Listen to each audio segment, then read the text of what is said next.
Pascal de la Tour du Pin. Il est 19h19, Jules Torret, journaliste politique au JDD, Paul Melun, écrivain et essayiste, sont dans ce studio. J'adore ce duo. Ouais, bon, voilà, je vous le dis, je vous aime, j'adore votre pertinence. Je voudrais qu'on revienne un petit peu sur ce qui se passe en ce moment du côté de Matignon, du côté de l'Élysée. Alors quand, pas ce soir, d'abord j'ai envie de dire quand, parce que la question que les auditeurs d'Europe 1 se posent, c'est-à-dire que ça fait des semaines et des jours où on a des spéculations. On arrive, ça y est, on en est dans toute dernière ligne droite. Quand, Jules Torres ? Demain soir ou dimanche soir. C'est-à-dire que moi j'ai eu tout à l'heure un futur ministre. Il sait qu'il sera ministre, je l'ai eu au téléphone dans l'après-midi. Et il me disait que ce qui coince, c'est les ministres démissionnaires. Ils sans doute feront-ils leur bagage ? Par exemple, on sait que Bruno Le Maire, il veut partir demain. Il veut pas rester dans son ministère dimanche. Il veut que tous ses cartons soient virés de Bercy demain. Donc peut-être qu'on aura la nomination de Bercy demain et que ça accélérera tout.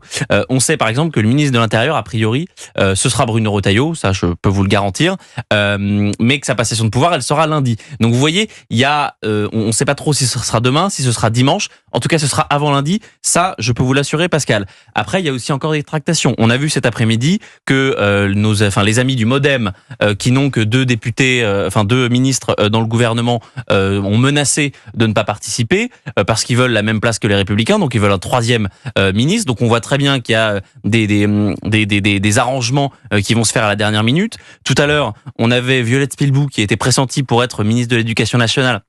A priori, à cause de cette modification du MoDem, elle sauterait. On avait monsieur Mathieu Lefebvre qui devait aller au budget et finalement ça pourrait être monsieur Laurent Saint-Martin qui pourrait arriver. Donc vous voyez, ça se bouscule de partout. Même chez les Républicains, ils sont pas sûrs. Par exemple, on ne sait pas si ce sera Annie Genevard ou Julien Dive à l'agriculture. On sait que monsieur Hetzel participera. On sait aussi que monsieur Forissier y sera. Mais voilà, dans la nuit, il risque de se passer beaucoup de choses. Non, mais c'est ça, et Michel Barnier et son équipe, à mon avis, vont passer une très longue nuit. Oui, non, mais c'est ça, ils vont pas dormir de la nuit. Jules Torres, pour l'instant, si je vous écoute bien, et les auditeurs d'Europe 1 doivent se faire la même réflexion que moi, c'est que certains postes, peut-être, enfin, tout peut changer, sont verrouillés. Tout peut changer. Vous savez, dans un remaniement, quand on bouge une personne, ça peut faire bouger d'autres.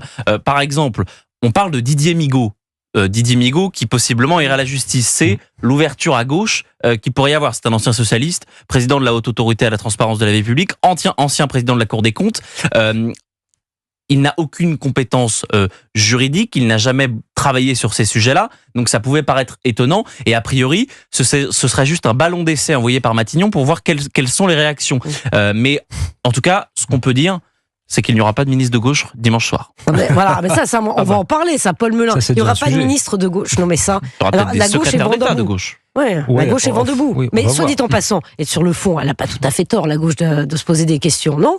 Bah écoutez, non, mais il y a eu effectivement, il y a eu à quoi a servi la dissolution, Paul Melun, je vous pose la question. En tout cas, moi je pense, pour répondre à ce qui était dit à l'instant, que la gauche aurait dû participer à ce gouvernement. Je suis déçu que certains aient refusé les mains tendues par le Premier ministre.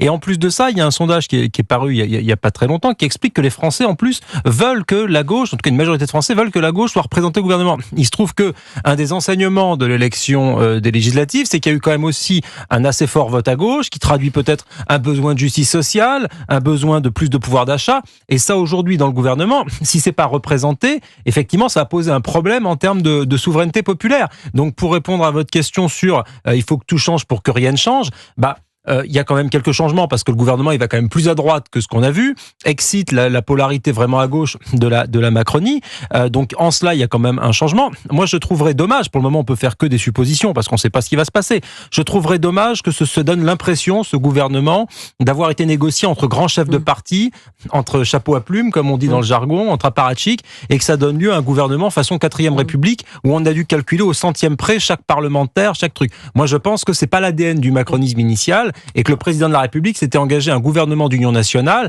et que ça va quand même au-delà des structures partisanes. Donc on va voir les choses. Je peux pas critiquer un gouvernement qui n'est pas encore fait. Mais vous avez raison, qui n'est pas encore formé. Et est-ce que vous voulez qu'on écoute ce qu'en pense François Hollande, qui a commenté les il noms est toujours évoqués. Bon dans le commentaire politique. François Hollande. Oui, voilà. Ne critiquez pas François Hollande.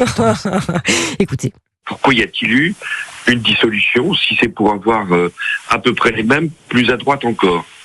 Pourquoi y a-t-il eu une dissolution alors que ça a fait peser sur le pays une menace, j'évoquais l'extrême droite, et surtout ça a provoqué 3 mois d'absence totale de gouvernement. Pourquoi y a-t-il eu une dissolution pour avoir les mêmes personnages qui sont dans les mêmes sensibilités que Emmanuel Macron? On devait avoir un changement, on a une restauration. On devait avoir un changement, on a une restauration, Paul Melun. L'idée de restauration, en plus, quand on connaît l'histoire, c'est quand même assez cocasse et assez amusant. Non, plus sérieusement, alors ce que dit François Hollande n'est pas complètement faux. Après, il semble questionner le bien fondé de la dissolution dans son intervention. Moi, je pense que le président de la République a bien fait de dissoudre. Quand il y a, si vous voulez, un déséquilibre, quand il y a du désordre, quand politiquement il y a un message qui est adressé par les électeurs comme au moment des européennes, le président ne pouvait pas faire autre chose que dissoudre. Et dès lors qu'on remet entre les mains du peuple la décision et qu'on lui redonne sa souveraineté, moi je suis toujours d'accord. Donc en cela, je pense qu'Emmanuel Macron a bien fait la dissolution. Maintenant, les électeurs ont tranché, ça fait une tripartisation de la vie politique. Donc c'est pas facile à gérer à l'Assemblée nationale, c'est un contexte qui est quand même inédit. Nous, notre culture, c'est la 5e République et l'homme providentiel. Là, on va à la coalition, c'est un vrai changement de paradigme. Il est 19h25, Jules Torres, la réponse dans un instant. Voilà ce que je suis pas d'accord avec Paul Melun pour Mais vous n'êtes pas d'accord? Avec Paul Melun. Parce que la dissolution, vous dites, ça n'a servi à rien. Ça n'a servi à rien, mais parce qu'il fallait la faire avant, cette dissolution. Oh là là. Il fallait juste prendre acte des élections législatives de 2022. Ah oui. Il y aurait pas eu faire des dissolutions. C'est-à-dire que LR et Renaissance avaient la majorité en 2022. Aujourd'hui, ils font le même accord avec 100 députés de moins. Donc il n'y a pas de majorité. Et donc c'est pour ça qu'on se retrouve dans cette situation. Bon, écoutez, on continue d'en parler évidemment ensemble. Vous restez en studio, Jules Torres, Paul Melun, à suivre évidemment dans un instant le journal permanent de Maël Hassani. Et puis nous parlerons également d'Israël. Israël qui a mené une frappe sur la banlieue sud de Beyrouth. Il y a au moins 12 morts. Le Hamas condamne cette frappe et parle d'une escalade brutale. Nous en reparlons tout de suite avec Frédéric Ancel.